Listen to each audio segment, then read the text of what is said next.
mbokk yi rafetlu seen ànd ak seen télévision Lamp Fall ñu ngi leen di gërëm di leen sant ci bàyyi xel bi nga xam ne dañ koy bàyyi xel seen programme di télévision Lamp Fall rawatina l'invité de la rédaction l'invité de la semaine ngeen baal ma di émission bi nga xam ne ci li ñuy dalal kilifa yi nga xam ne ñoo nekk ci réew bu Sénégal di yëngu ci wàllu politique ci wàllu koom ak lépp loo xam ne day doxal réew mi mbokk yi nag xam ngeen ni fan yi wees yëpp daanaka ci ay bis bi nga xam ne ci la ñu nekkoon daanaka wàllu migration di maanaam tukkikat yeeg maanaam ña bëgg tukkeeg lépp doon noonu loo xam ne lu amoon solo wala boog lu mandargu la woon ci ay bis bi nga xam ne ci la ñu nekk loolu nag mbokk yi moo waral ñu dalal ki nga xam ne mooy Souleymane Aliou Diallo yaakaar naa ni kenn du ko présenté ci li nga xam ne moo jëm ci wàllu migration fii ci réew bu Sénégal ak ci àddina bi Souleymane Aliou Diallo mooy njiitu ONG bi ñu duppee Otra Africa monsieur Diallo salaamaaleykum. maaleykum salaam Amidou Ba. nga permettre ma mu nuyu seen téléspectateurs yi. di leen dalal jàmm. surtout di leen ñaanal. fin d'année.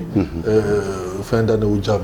tout à fait alors monsieur Diallo wax naa ko léegi daanaka semaine bi en tout cas ñu nekk nii tey la njeextalu semaine bi mais ci biir semaine bi yëpp daanaka dañ ko jagleel lool li jëm ci wàllu maanaam migration ndax ku ne xam na ni seet nañu ci biir semaine bi benn société civile yi nga xam ne yëngu ci wàllu droit diaspora bi def nañ fi ab randonnée pédestre amal nañ fi ab journée jagleel ko migration bi amal nañ fi journée diaspora donc lépp ñu dëxañ ko ci biir semaine bi mais d'abord est-ce que jàpp nga ni réellement question migration ci Sénégal réellement autorités yi tenir nañ ko ci au fond.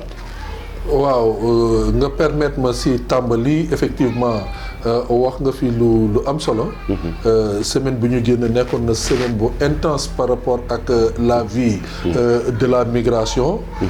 particulièrement may féliciter suma mbokk yi def randonnée pédestre bi. waa tout l'ensemble de ki nekk si réseau migration développement ak ñu ko kii. ma sœur Marina Kabou. coordonné ko ñu def randonnée pédestre bu am solo.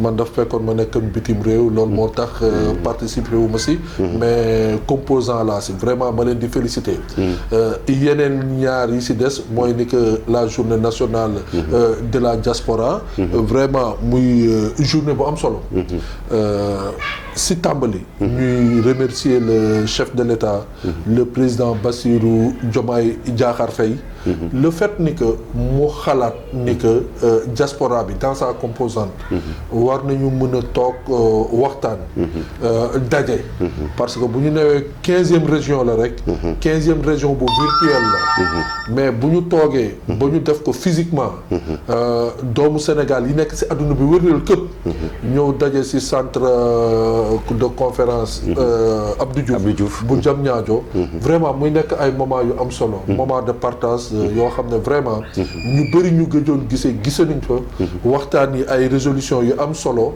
donc loolu vraiment tamit ñuy féliciter le ministre des affaires de l'intégration africaine et des affaires étrangères mais particulièrement ñu defal mention spéciale à notre ami, notre frère Amadou Chérif Diouf. Voilà. C'est vrai que l'œuvre humaine n'est pas parfaite. Organisation lu toll nii dafa am benn dimension benn dayo bu muy am. Donc vraiment moom ak cabinet am yëpp. Son directeur de cabinet Ibrahima Cissé, le directeur des Sénégalais de l'extérieur, chargé de communication Ibrahima John, l'ensemble du cabinet quoi. Vraiment ñu leen di féliciter. Également, il y avait un comité qui était autour de la journée nationale de la diaspora. Mu am vraiment des acteurs de la migration, des acteurs de la diaspora sénégalaise. Je pense que ñi jóge tamit bitim réew ñoo fekk si ñu leen di ñaanal ñu dellu si jàmm fekk seen njaboot si jàmm ak salaam. Donc en tout cas ce qu'il faut retenir c'est que c'est une première. Li ñu def nii ginnaaw mu ngi ci agenda république bi ñu parfaire gën ko améliorer et que année prochaine dayoo bi mu am nii mu mu gën ko raw parce que vraiment Sénégalais yi gis nañu waa diaspora bi gis nañu importance ak impact bi rencontre bu mel ni journée nationale de la diaspora lan lay joxe. ok mais problème bi léegi mooy monsieur Diallo c'est vrai wax nga ko pour la première fois aujourd'hui ñu seetlu une telle envergure ci wàllu rencontre boo xam ne dañu ko jagleel diaspora te Sénégal organisé ko mais problème bi mooy d'abord est-ce que le problème de la diaspora xam nga dafa nekk problème boo xam ne li ko jëlee ci Abdoulaye Wade ba ci Macky Sall ba tey jii toujours les autorités ont toujours eu des initiatives est-ce que réellement jàpp nga ni les autorités actuelles téye nañu affaire bi au fond. waaw mais xam nga bon te affaire bi au fond. moo waral ñu tenir journée bi. journée de dialogue la journée de partage la. bon léegi nag politique vision la. À l'exécution ce sont des hommes. Il faut être opérationnel. et que xam nga ginnaaw li ngay xalaat ni nga koy xalaatee ak ni nga koy mbëbëtee. ak doomu aadama yiy ñëw jàppoo ak yow ak ni nga koy exécuter. chaîne la. yow da ngay xalaat dara am mbabat. mais teg si doomu aadama teg moyens di xaar résultat yaakaar naa ni loo suñ ko xoolee diggante jamonoy Abdou Diouf mbëkk bi amul woon tolluwul woon foofu Ablaye Wade moo si tombé Ablaye Wade bi mu si tombé jéem na génnee li mu xalaat indi ay solution mu ngi fi ba léegi Macky Sall teg na moom tamit ñëw na jéem na ay xëyu ndaw yi ba léegi ñii ñëw nañu hérité dossier bi ku si nekk da nga siy def sa wàll mais problème bi sa pàcc mais problème bi mooy aussi malgré tous ces sensibilisations yi nga xam ne autorités yi ñu ngi koy def yéen a ngi koy def les ONG mais teewul ba léegi la jeunesse continue di braver géej gi est-ce que jàpp nga ni qu'il y a une bonne communication ou bien peut-être la procédure de communication n'a pas faussé aussi. Bon, ça c'est effectivement ça c'est la réalité des choses. C'est pas parce qu'on ne communique pas sur la question. Mais si on communique pour lutter contre une chose alors que les alternatives yi ñuy teg ne rassurent pas. wala les alternatives yi ñuy teg psychologiquement xale yi gisuñu seen bopp. puisque bu ñuy wax affaire bi c'est drame social la. Phénomène social la. Affaire bi soo xoolee ni ñu koy mën a tegee mooy ni que xale yi dañu bëgg a dem. bi ñu ubbee et d'ailleurs man dama koy wax. Chérif méritam foofu la nekk. mooy Chérif Diouf je veux dire le ministre secrétaire d'État au Sénégal et de l'extérieur. Quand il a voulu être transparent dans la sélection. de la migration saisonnière circulaire. bi mu nee ni ñu ubbi. ku ci war a mën a déposer qui remplir les conditions da ngay dem mais le nombre était infime par rapport ak gis nañu reçu bi mu indi jàngat bi ñu war a mën a indi si jàngat boobu te ñoom xam nañ ko ñoom ñoo ñu ko gën a xam sax léegi mooy ni que xale yi dañu bëgg a dem ala kulli alin xale yi dañu dem loolu moo waral mbëkk bu métti bi mais est-ce que kon donc xale yi dañu bëgg a dem nga wax ko yow sawal bopp yow mi nga xam ne acteur nga boo xam ne ci nga yëngu guddi ak bëccëg est-ce que ça vaut la peine maintenant di sonn di sensibiliser ou bien di organiser ay manifestations d'autant plus que yow sa wàllu bopp avoué nga ni xale yi dañu bëgg a dem. waaw eh bien suñu si sensibiliser wul. suñu téyewul xale yi buñ ñu kiiwul maara day taali suicide collectif lay nekk. parce que ni ñuy demee moo jaarul yoon. foofu nag la ñu war a waxtaan ak ñoom. foofu lañ leen war a tegal ni que déet ni ngeen di demee baaxul. du noonu ngeen war a demee. léegi nag yow boo leen seetluwee fu ñu newee xale yi bu leen demee noonu. bu leen jël yoon boobu xaru la. teggi leen yoon boobu ñu jëlaat beneen yoon. mooy yoon bi nga xam ne mooy yoon bu baax bi. yoon bu baax bi nag dafa am lu mu laaj. on a fii ay programme structurel. c'est-à-dire bëgg a dem taxut a dem. Olof Njaay moo ko wax. mën a dem mooy tax a dem. tey xale bi balaa muy dem. dafa war a fekk ñu encadrer ko. et ci biir encadrement boobu. sélection bi mu war a am. ñun dañ si teg ñetti ponk. ponk bu njëkk bi mooy xale bi. pour ñu dellool ko yaakaar mën na teg ci réew mi parce que ñëpp mënuñu dem. il faut ñu waxante ko tamit. ñëpp mënuñu dem tey lan moo fi war a mën a téye xale bi. ki nga xam ne dafa bëgg a dem te mënul dem. mooy ni ko ñu permettre ko mu am ay cadre de formation. ay cadre d'emploi liggéey bi xëy bi nekk ci dëkk bi. mën a génteloo xale bi mu mën a am yaakaar ni que mën na toog ci liggéey bi.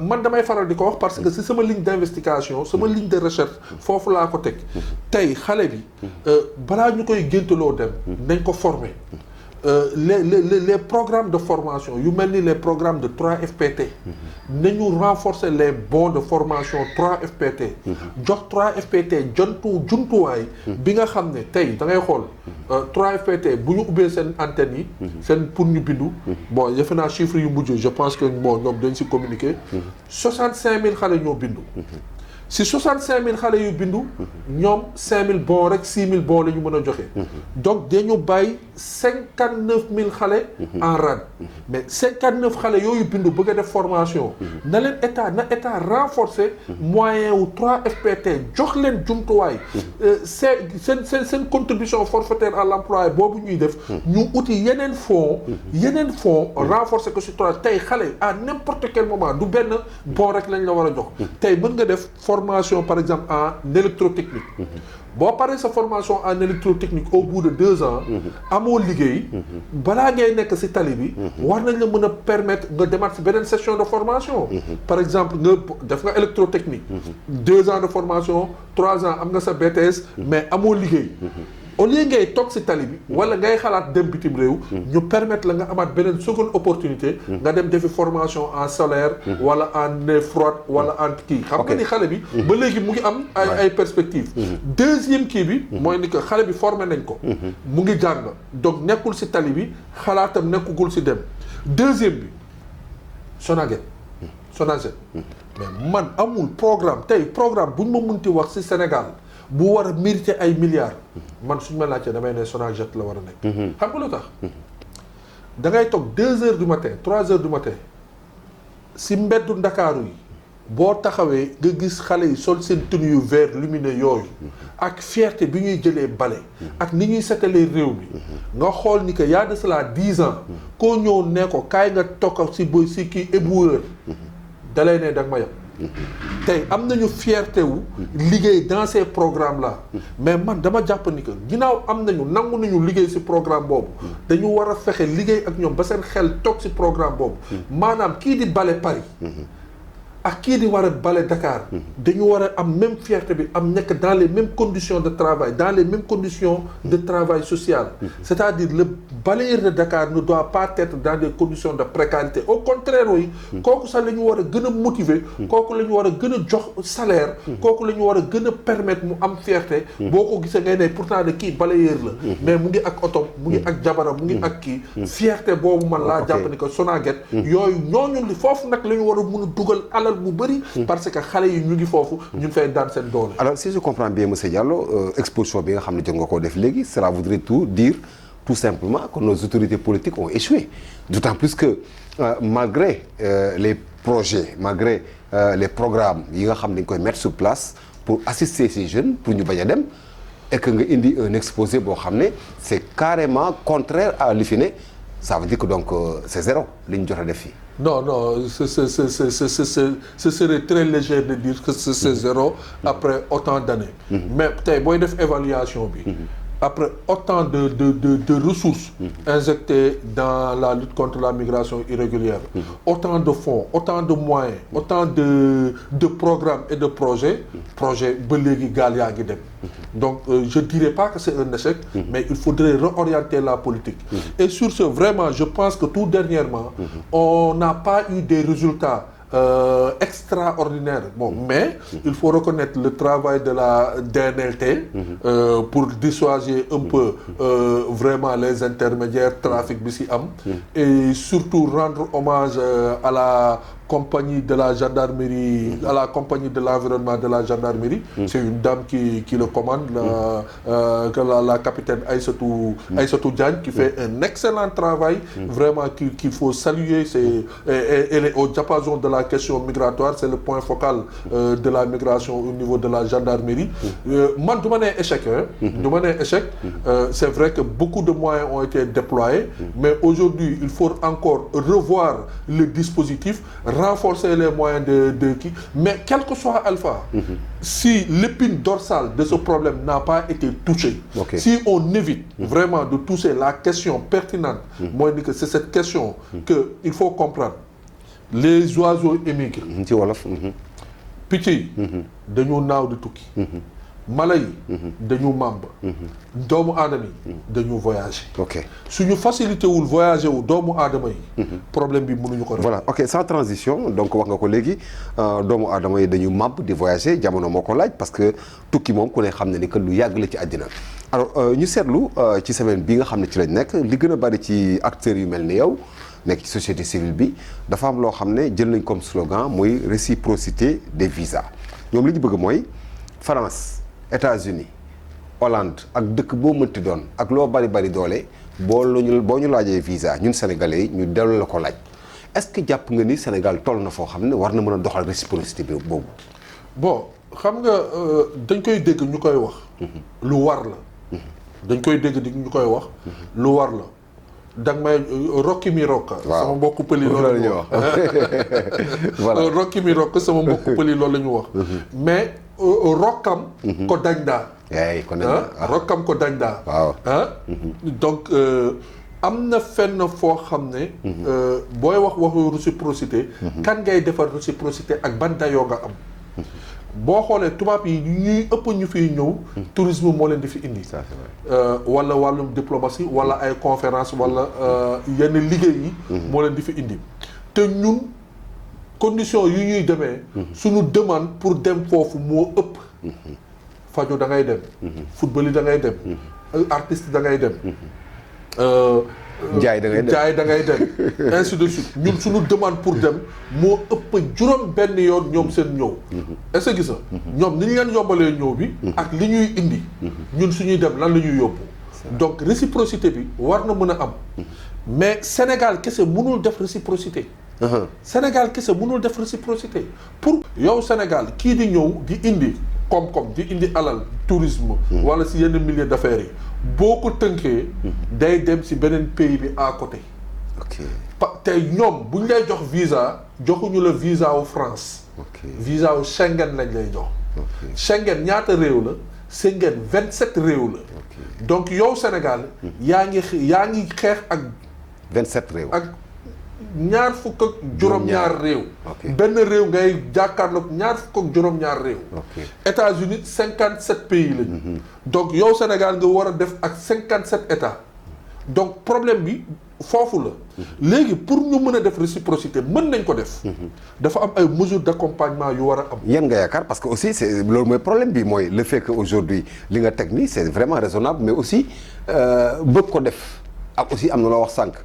booy joxe da ngay joxe li nga am alors c'est où le problème au fond. le problème c'est un problème communautaire. Le visa européen est un visa communautaire c'est pas un visa d'un État. Un État avec ses réalités mais c'est dans un espace communautaire. Donc suñu régler tey suñu problème communautaire d'abord. Et je profite de ces moments. Pour vraiment exprimer sama satisfaction. Féliciter le Sénégal. Féliciter le président le chef de l'État du Sénégal. Encore le président Bassirou Diomaye Diakhar Faye. le jeune président. vraiment moo koy ñaanal yàlla. président sous commission. CEDEAO bi ñu ko fal. yàlla na ko jël si jàmm ak salaam. mu am si liggéey mu am si ndam. Le Sénégal regorge de diplomates. Et de très jeunes diplomates. De très jeunes diplomates. De diplomates pétris de qualité. Ça c'est vrai. Moi quand je pense à quelqu'un comme Magaye Gaye qui a été le directeur du protocole de l'État du Sénégal. Quand je pense au jeune Ba qui est à la présidence. Notre ambassadeur que je salue au Togo. Ibrahima Bathily. Ibrahima Cissé que je viens de citer tout à l'heure. Le Sénégal a de jeunes diplomates. Qui peuvent accompagner ce processus de la CEDEAO et qui sont encadrés par des aînés. Aujourd'hui, je fais un grand salut, une grande salutation à may nuyu sunu kilifa Cheikh Tidiane Gadio. 9 ans de ministère à la tête du département des Sénégalais de l'extérieur. Rayonner, gérer crise Côte d'Ivoire bi ba Sénégal am si rayonnement. li ñuy liggéey biir ONU. Vraiment, je pense que ça ce sont des moments très importants. yoo xam ne diplomatie wu Sénégal war na mën a rayonner tey nag bu ñu amee opportunité dugg jël la commission de la CEDEAO. man de am na question boo xam ne presque fukki at ak juróom. maa ngi koy ñaxtu. te yaakaar naa ni jot na. tey Sénégal jouer rôle boobu. muy ban parce que boo xoolee. si question migration bi may wax ni que dañ ko war a gérer dans un cadre communautaire. Réciprocité de visa dans un cadre communautaire. at yi ñuy wax nii yëpp du président Abdoulaye Wade. durant grand magistrat lu président Macky Sall. Il n'y a jamais eu de réunion au niveau des chefs de l'État sur la question migratoire. Sur la question de gestion des frontières.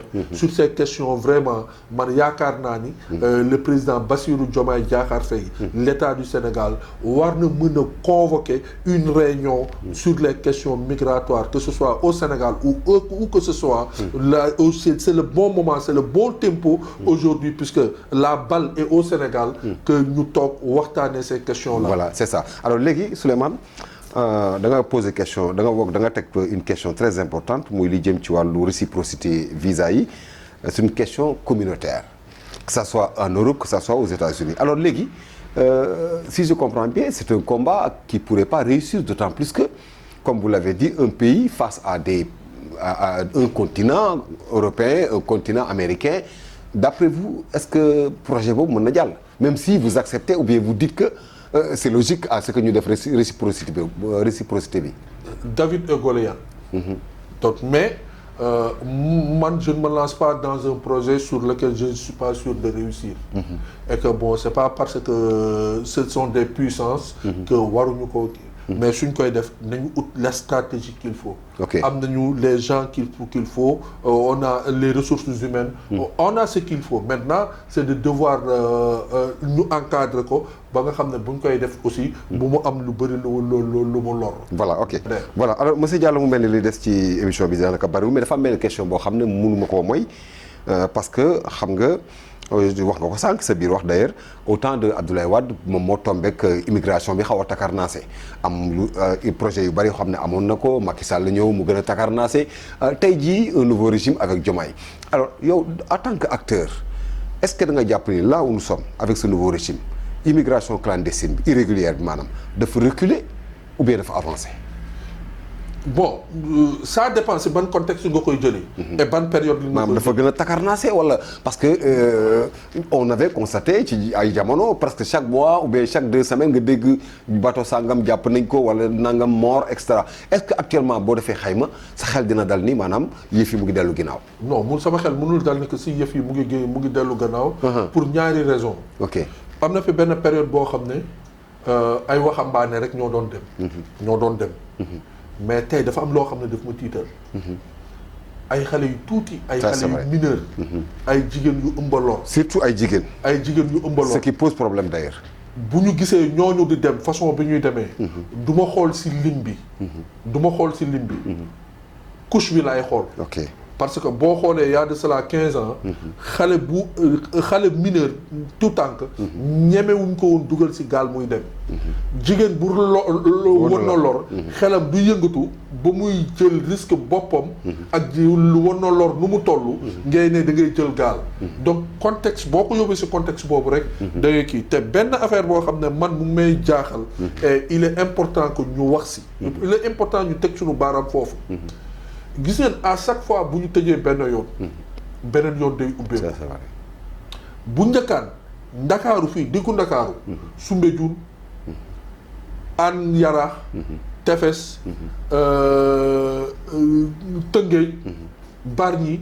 Mbour la gaal yi doon génnee. ñu xëy ñu takkaloon yëpp ñu replier wu si Ndar. Fass Boy Lumpul. Kayar jëlaat beneen axe bi. ñu tëjal leen loolu yëpp ñu replier wu ji dem Mauritanie. bi Mauritanie defee li muy def ñu gis leen tëj nañu yoon boobu yëpp tey si ban yoon la ñu jël. yoon bi gën a gudd. gën a métti. mooy léegi Gambie mu ngi fii. mais léegi dañu dem ba Guinée. si région Bokké précisément à Kamsar. léegi Kamsar la ñu génnee. ok ñun suñu doom yi avant ñële ñoo doon ñëw di dugg suñu réew pour dem léegi suñu doom yi ñooy génn suñu réew pour dem si yeneen réew yi pour màngaani façon mëkk mi c'est dangereux c'est dangereux donc bon moo tax may ne boo ma neewee gaal yi ñu ngi doon dem gaal yi amaana ni génnatuñu fii mais léegi sax li gën a dangereux parce que fu ñuy dem mooy ëpp haute mer la ñu jaar ba pare mooy gën a gudd réer bi fa la gën a exposé wu ok donc soo ko xoolee côté bii da ngay ne lim bi dematul lu bëri fii mais boo ko xoolee côté bi moo gën a dangereux. voilà alors Souleymane Aliou Diallo ñu ngi lay gërëm di la sant sa kàddu gu mujj. ma leen di remercier di ñaanal yàlla Sénégal vraiment si ñu ngi jeexal at bi at bi nag nekkoon na at bu waaw bu taroon mais nañ koy sante yàlla ginnaaw yàlla may nañu bakken ñu fekkee ko ci jàmm ak salaam yàlla defal ñu sutura réew mi Sénégal le Sénégal est au-dessous de tous yàlla na fi yàlla def jàmm amiin amiin 2025 si wàllum koom métti woon na trop 2026 bi ñu jublu yàlla na yàlla defar dara si poos yi yàlla na problème mu économie yi ñuy wax ak FMI ak Banque mondiale yàlla na ko yàlla tàppe ñu amaat de bonnes relations xaalis di circuler si réew mi ñi feebar yàlla defal leen wérgu yaram yàlla def jàmm si xol yi mën a juboo ñu nekk si jàmm ak salaam voilà yàlla def tawféex si réew mi yàlla def déggoo si yoon bi vraiment Sénégal nekk dëkk boo xam ne liñ ko xaaree woon y a de cela 4 ans 5 ans kiiwu émergence yooyu ñu doon waxu projet yi dëkk bi di naat yal na yàlla def li nga xam ne mooy naat loo réew mi ñu nekk si jàmm ak salaam vraiment quand le Sénégal va bien loolu la ñu ñaanal yàlla di ñaan yàlla yal na yàlla 2026 nekk atum naataange nekk atum jàmm pour l'ensemble des Sénégalais. jërëjëf mbokk yi kon ñu ngi koy gërëm di ko sant sunu gan nekkoon Souleymane Aliou Diallo ñu fàttali leen acteur la boo xam ne dafay yëngu ci wàllu immigration irrégulière ak lépp lu jëm ci wàllu diaspora nekk it président Otra Africa de ONG Otra Africa ñu koy gërëm di ko sant leen gërëm di leen sant mbokk yi l'invité de la semaine ci beneen numéro jërë ngeen jëf wa salaam.